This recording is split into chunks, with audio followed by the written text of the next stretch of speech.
नमस्कार दोस्तों, बहुत बहुत स्वागत है आप सभी का हमारे अपने YouTube चैनल में। तो साथियों, आज हम देखने वाले हैं पदार्थ क्या होता है। साथ में देखिए पदार्थ का वर्गीकरण, यानी कि कितने प्रकार से पदार्थ को बांट रखा है।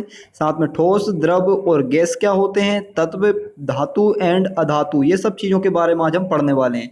एमपीटेट और सीटेट के लिए काफ़ी ज़्यादा महत्वपूर्ण टॉपिक ये होने वाला है, इसलिए सभी हमारे साथ लास्ट तक बने रहिए। और अगर अभी तक आपने हमारे चैनल को सब्सक्राइब नहीं किया तो प्लीज़ चैनल को सब्सक्राइब भी ज़रूर करिए। चलिए आइए देख लेते हैं तो क्या है आगे। आप देख पा रहे हैं, देखिए आगे आपके सामने लिखा हुआ है कि हम अपने आसपास बहुत सी चीज़ों को देखते हैं। ये सभी चीज़ें कुछ ना कुछ जगह तो जरूर घेरती हैं और इनका कुछ ना कुछ भार यानी कि द्रव्यमान भी अवश्य होता है। जो चीज़ें एक जगह घेरती हैं उनका भार होता है, ठीक है, उन्हें हम पदार्थ कहते हैं। भाई देखिए, ऐसी चीज़ें जो जगह घेरती हैं या जिनका भार भी होता है तो वो सब क्या कहलाते हैं, पदार्थ कहलाते हैं। खाना, वायु, कपड़े, जल, टेबल, चट्टान, स्टील, लकड़ी, पेड़ पौधे, जीव जंतु आदि सब क्या है, एक तरह से सभी क्या है, पदार्थ हैं, ठीक है ना। जीव हो या सजीव हो या निर्जीव हो, ये सभी क्या होते हैं, पदार्थ ही होते हैं। सभी पदार्थों का रंग होता है, रूप होता है और उनका आकार भी अवश्य होता है, ठीक है। अलग अलग होता है सबका। और इसके बाद बात करें तो देखिए, एक पदार्थ या एक से अधिक पदार्थ, ठीक है ना, इन सभी के मिश्रण से बनने वाली विशेष गुण वाली चीज को हम क्या कह देते हैं, वस्तु कह देते हैं। भाई जो पदार्थ होते हैं तो इन पदार्थों के मिश्रण से एक जो नई चीज बनती है विशेष गुण वाली, उसको हम वस्तु कह देते हैं। जैसे अब कमीज हुआ, कुर्ता हुआ, साइकिल हुई, कुर्सी, मेज, पेंट आदि ऐसी बहुत सारी चीजें जो कि पदार्थों से मिलकर बनी होती हैं, ठीक है। तो ये तो हो गई पदार्थ की बात। अब हम बात करेंगे यहाँ पर कि पदार्थ के बारे में कुछ और आगे की। तो देखिए यहाँ पे आपको दिखाई दे रहा है अब कि आरंभ में माना जाता था कि सभी पदार्थ जैविक और अजैविक पांच तत्वों यानी कि मृदा यानी मिट्टी, ठीक है, मृदा या पृथ्वी हम कह सकते हैं, ठीक है, आकाश, वायु, अग्नि, जल से मिलकर बनता है। यानी कोई भी अगर पदार्थ है तो वो जैविक या अजैविक पदार्थों से मिलकर बनता है। यानी कि मिट्टी, आकाश, वायु, अग्नि, जल इन सभी से मिलकर बनता है। परंतु आज ये माना जाता है कि सभी पदार्थ कणों से बने होते हैं, ठीक है, और कण अणु या फिर परमाणु कहलाता है। अब जो विज्ञान जो मानती है वो क्या मानती है कि भाई जो पदार्थ है वो अणु या फिर परमाणुओं से मिलकर बना होता है। तो अब इसी के बारे में आगे हम बढ़ेंगे। देखिए पदार्थों का विभाजन देख रहे हैं, पदार्थों को विभाजन किस तरह से किया है, ठीक है ना। तो आधुनिक विज्ञान पदार्थों को उसके भौतिक या रासायनिक गुणों के आधार पर विभाजित करती है। तो देखिए दोस्तों, हम यहाँ पे जो अध्ययन कर रहे हैं ये हम अध्ययन ज़्यादा डीपली तो नहीं करेंगे, क्योंकि पर्यावरण के लिए हमें केवल इनका थोड़ा बहुत नॉलेज होना जरूरी है। इन सभी चीज़ों के बारे में विज्ञान के कुछ टॉपिक भी हम यहाँ पर लेंगे जो हमें नॉलेज में रखना है, ठीक है ना। ऊपर ऊपर की जो चीज़ जो काम की होती हैं यहाँ पर वो हमें ज़्यादा मतलब खास तौर पर याद रखना है, ठीक है, अच्छे से पढ़ना है उन चीज़ों को। तो देखिए भौतिक गुणों के आधार पर पदार्थों को अपने ठोस, द्रव और गैस में विभाजित किया हुआ है। यानी भौतिक आधार पर हम देखें तो ठोस, द्रव, गैस में इसको विभाजित करेंगे। साथ में अब रासायनिक गुणों के आधार पर किस तरह से विभाजित किया हुआ है तो वो हम देख लेते हैं। देखिए रासायनिक गुणों के आधार पर भी इसको हमने तीन भागों में बांट कर रखा हुआ है। जो पदार्थ होते हैं रासायनिक आधार पर कितने प्रकार के होते हैं, तीन प्रकार के। एक तो तत्व होता है, यौगिक होता है और मिश्रण होता है। तत्व, यौगिक, मिश्रण ये रासायनिक आधार पर होते हैं, ठीक है ना। तो चलिए अब हम बात कर लेते हैं भौतिक गुणों की बात कर रहे हैं या भौतिक प्रकार की बात कर रहे हैं, ठीक है ना, पदार्थ के। तो देखिए पहला गुण इसका रहता है ठोस।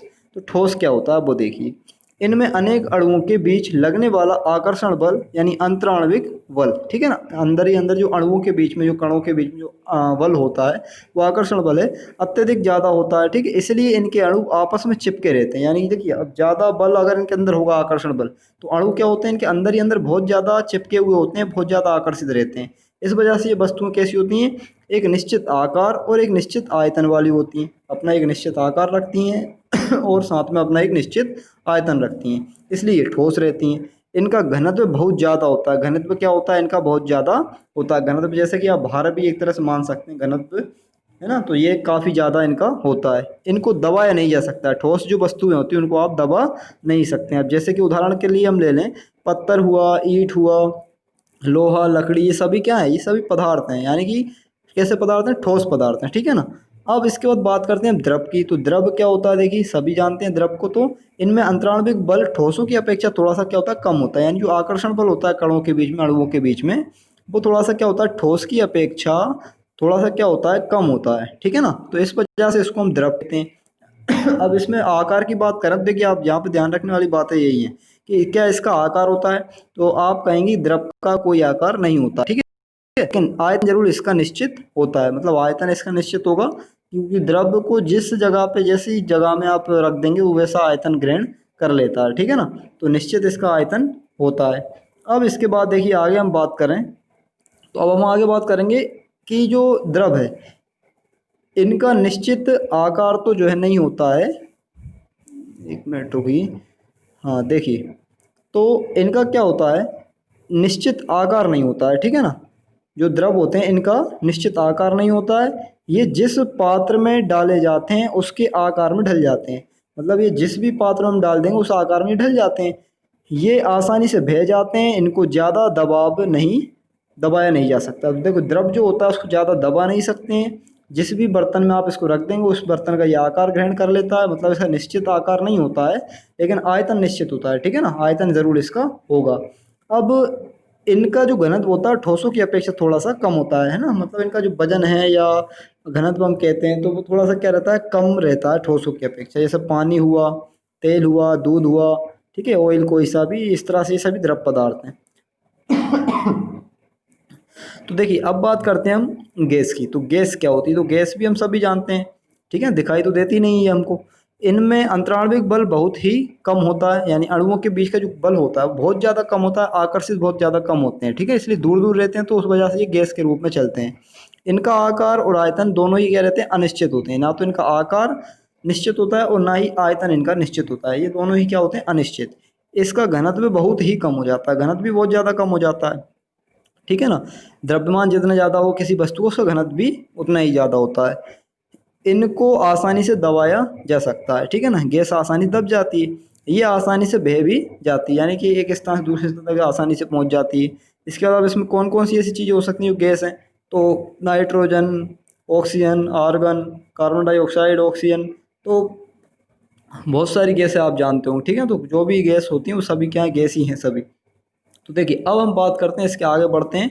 पदार्थों की भौतिक अवस्था बदली भी जा सकती है। एक बात यहाँ पर ध्यान रखिए, जो पदार्थ होते हैं उनकी भौतिक अवस्था में हम परिवर्तन कर सकते हैं, यानी कि ये ठोस वस्तु है तो ठोस को यदि आप गर्म करते हैं तो वो क्या बन जाती है, द्रव बन जाती है, ठीक है। जैसे कि मान लीजिए बर्फ़ है, गर्म करेंगे थोड़ा सा तो वो द्रव बनता जाएगा, इसके बाद और गर्म करेंगे तो गैस के रूप में भाप बन के उड़ने लगेगा, ठीक है ना। जैसे इसके रूप में हम पानी का उदाहरण ले लें या बर्फ़ का उदाहरण ले लें, तो ये ठोस से द्रव में और द्रव से गैस में बन जाता है।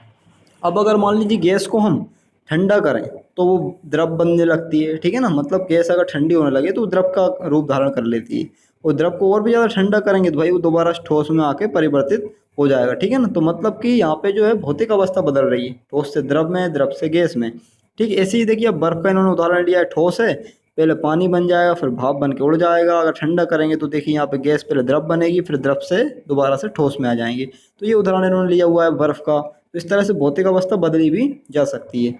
अब हम बात करेंगे देखिए तत्व की। तो तत्व जो है ये है रासायनिक आधार पर पदार्थ के जो है, ठीक है ना। तो प्रकार पहले तत्व हम देख रहे हैं, तत्व, यौगिक और मिश्रण, तीन प्रकार के होते हैं रासायनिक आधार पर जो पदार्थ होते हैं। अब उसमें पहले देखेंगे किसको, सॉरी, तो देखिए यहाँ पे हम पहले जो देखेंगे वो देखेंगे हम किसको, तत्व को देखेंगे, ठीक है ना। तो तत्व क्या होता है वो आप समझिए। तो देखिए तत्व जो है इसमें लिखा हुआ है कि वे पदार्थ जो एक ही प्रकार के परमाणु से मिलकर बने होते हैं, यानी एक ही प्रकार के परमाणु अगर मिले होंगे, जैसे एच एच हुआ, ओ हुआ, ठीक है ना। तो मतलब इस तरह के जो एक जैसे पदार्थ होंगे या परमाणु होंगे उनसे मिलकर बनेगा तो वो तत्व कहलाएगा, ठीक। इसके बाद तत्व जो होते हैं वो दो प्रकार के होते हैं, धातु और अधातु। धातु और अधातु में हम तुलना देख लेते हैं, तो इनमें जो अंतर होता है बीच में वो क्या होता है। तो देखिए धातु में अवस्था देखते हैं, सबसे पहले पहला गुण, सभी धातुएं सामान्य तापमान पर ठोस होती हैं। सभी जो धातु होती है वो सामान्य तापमान पर कैसी होती हैं, ठोस होती हैं। लेकिन अधातु जो होती है वो अधातुएं सामान्य तापमान पर तीनों अवस्थाओं में मिलती हैं। अधातु तीनों अवस्थाओं में मिल सकती है सामान्य तापमान पर। सामान्य तापमान जैसे कि जिस तापमान में हम रहते हैं वो सामान्य तापमान है, ठीक है ना। तो अब इसमें तीनों अवस्थाएं पाई जाती हैं, ठोस में भी पाई जाती है, द्रव में भी पाई जाती है और गैस में भी पाई जाती है। अब धातु की बात करें, देखिए एक जिसमें धातु में भी वैसे ज़्यादातर तो सब ठोस होती हैं, लेकिन एक इसका अपवाद है, जैसे कि पारा हुआ, यानी मरकरी, ये सामान्य तापमान पर क्या रहती है, द्रव अवस्था में रहती है। यानी जो पारा होता है वो द्रव धातु है, ठीक है ना। सामान्य तापमान पर कैसा रहेगा, ये द्रव अवस्था में रहेगा। अब अधातु में देखिए ठोस कौन रहता है, जैसे कार्बन, सल्फर और फास्फोरस।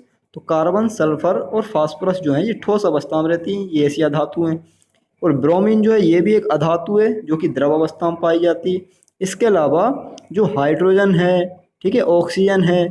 तो ये भी कैसे हैं, हाइड्रोजन, ऑक्सीजन और नाइट्रोजन, क्लोरीन, ये भी एक अधातु है। हाइड्रोजन भी अधातु है, ऑक्सीजन भी अधातु है, नाइट्रोजन, क्लोरीन, ये सब गैस की अवस्था में रहते हैं और अधातु होते हैं। ठीक है, तो अधातु समझ गए आप, तीनों अवस्थाओं में पाई जाएगी। अब इसके अगले गुण की बात करते हैं, आघात वर्धनीयता। तो धातुओं को पीटकर चादर में बदला जा सकता है, यानी आघात वर्धनीयता क्या होती है, जब हम किसी पदार्थ को या धातु को पीट कर उसे चादर यानी चपटा करते हैं, सीट के रूप में बदल सकते हो, तो वो आघात वर्धनीय होती है। तो धातु आघात वर्धनीय होती हैं। सोना सबसे अच्छा आघात वर्धनीय धातु है, यानी सोना होता है वो सबसे अच्छा आघात वर्धनीय क्या है, धातु है, यानी उसको हम आसानी से जो है चपटा कैसा भी चादर के रूप में बना सकते हैं। ठीक है ना, तो ये धातु का गुण होता है आघात वर्धनीयता। लेकिन अधातु में क्या होती है, आघात वर्धनीयता नहीं पाई जाती, मतलब इसको आप पीट कर सीट के रूप में परिवर्तित नहीं कर सकते हैं। ठीक है, तो ये इसका कुछ एक गुण आप ध्यान रखेंगे करें। तो देखिए अब इसमें गुण है, अगला है तन्यता। तो धातुओं में तन्यता भी पाई जाती है। तन्यता क्या होती है, धातुओं को खींचकर तारों में बदला जा सकता है, यानी धातुएं जो होती हैं उनको लंबा करके आप तार जैसा भी बना सकते हैं। सोना सबसे अच्छा उदाहरण है तन्यता का, यानी तन्यता और आघात वर्धनीयता का उदाहरण अच्छा है क्या, सोना। ठीक है ना, सोना को आसानी से हम लंबा तार जैसा भी कर सकते हैं और एक चादर के रूप में भी निर्माण उसका कर सकते हैं। अब अधातुओं में तारों की जैसे ये लंबा होने की इनमें प्रवृत्ति नहीं होती है, तन्यता का गुण अधातु में नहीं पाया जाता है। अब ध्वनिक की बात करें, आवाज़ की, यानी कि धातु को पीटने या टकराने पर ध्वनि उत्पन्न होती है, लेकिन अधातुओं में ऐसी कोई आवाज़ उत्पन्न नहीं होती है। चमकीलेपन की बात करें तो देखिए सभी धातुएं चमकीली होती हैं, लेकिन अधातुएं चमकीली नहीं होती हैं। आयोडीन चमकीली अधातु होती है, अब बात है। आयोडीन जो होता है वो थोड़ा चमकीला होता है, आयोडीन भी क्या है, एक अधातु है और ये चमकीला होता है।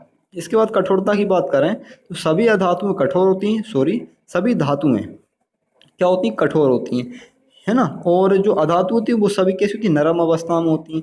अब सोडियम और पोटेशियम नरम होते हैं, इन्हें चाकू से काटा जा सकता है। अब आप एक बात ध्यान रखेंगे, इसका अपवाद है कि धातु होती हैं, सोडियम और पोटेशियम क्या एक धातु हैं, ठीक है, लेकिन कैसी धातु, ये नरम धातु हैं और इनको चाकू की सहायता से आप काट भी सकते हैं। तो सोडियम पोटेशियम ये आप ध्यान रखेंगे, परीक्षा में आ सकते हैं। ठीक है ना, सोडियम पोटेशियम नरम धातु होती हैं और इन्हें चाकू की सहायता से काटा जा सकता है। और अधातु जो होती है वो पूरी नरम होती है, लेकिन यहाँ पे भी एक अपवाद है, जो हीरा होता है ये ठोस तो है लेकिन ये धातु नहीं होता, ये क्या होता है, अधातु होता है। ठीक है, हीरा बहुत ज़्यादा कठोर है लेकिन फिर भी ये अधातु होता है। अब इसके बाद बात करें तो चालकता की बात कर लेते हैं। देखिए चालकता क्या है, तो इसमें लिखा है कि सभी धातुएं ऊष्मा में विद्युत की सुचालक होती हैं। ठीक है, सुचालक का मतलब कि इनमें भी करंट उत्पन्न हो जाता है, धातु में करंट पैदा होता है, यानी करंट बह सकता है। ठीक है ना, चांदी सबसे अच्छी सुचालक है, चांदी जो होती है वो सबसे अच्छी सुचालक है विद्युत की या ऊष्मा की। ठीक, इसके बाद अधातु ये ऊष्मा की कुचालक होती हैं, लेकिन इसमें अब बात भी, हीरा जो है ऊष्मा का सुचालक होता है। अब यहाँ पे हमें पता है कि हीरा क्या है, अधातु है, लेकिन इसके बाद भी हीरा क्या सुचालक होता है। ठीक है ना, बाकी सभी अधातु अब कुचालक होंगी, लेकिन हीरा यहाँ पर और ग्रेफाइट जो है ये विद्युत के और ऊष्मा के सुचालक होते हैं। ठीक है ना, तो ये यहाँ पे अब बात हमको ध्यान रखना है। अब भंगुरता की बात करते हैं तो धातुएं आसानी से नहीं टूटती हैं, भंगुरता इनमें नहीं पाई जाती। ठीक है, धातुएं भंगुरता नहीं पाई जाती, आसानी से नहीं टूटेंगी, लेकिन धातुएं टूट जाती हैं, ये भंगुर रहती हैं। अब घनत्व देखें तो इसका घनत्व बहुत ज़्यादा होता है, अगर द्रव्यमान ज़्यादा है तो घनत्व भी बहुत ज़्यादा हो जाता है। ठीक है ना, तो धातुओं का घनत्व बहुत ज़्यादा होता है, लेकिन जो अधातु है उनका घनत्व उतना ज़्यादा नहीं होता है, बहुत कम होता है।